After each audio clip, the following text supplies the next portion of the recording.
me hukkaamme tämän mahdollisuuden tehdä se muutos, joka meidän pitää tehdä joka tapauksessa, niin me emme saa uutta neuvottelukierrosta äitimaan kanssa.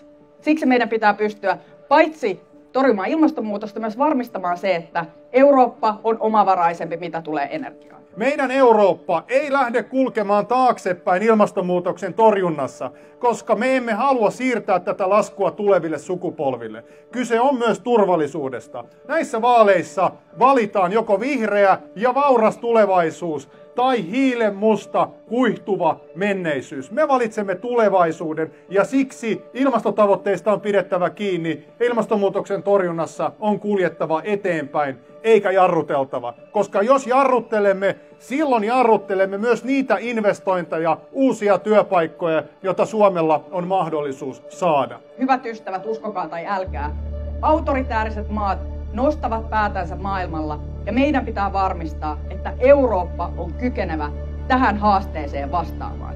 Näissä vaaleissa pitää valita joko vahvempi Eurooppa, joka on turvallisempi, tai heikompi Eurooppa, joka on vaarallisempi. Ja me ollaan vahvemman Euroopan puolesta, ja siksi sunnuntaina käymme lähettämässä viestin sekä Suomeen että koko Eurooppaan: pystymme parempaan.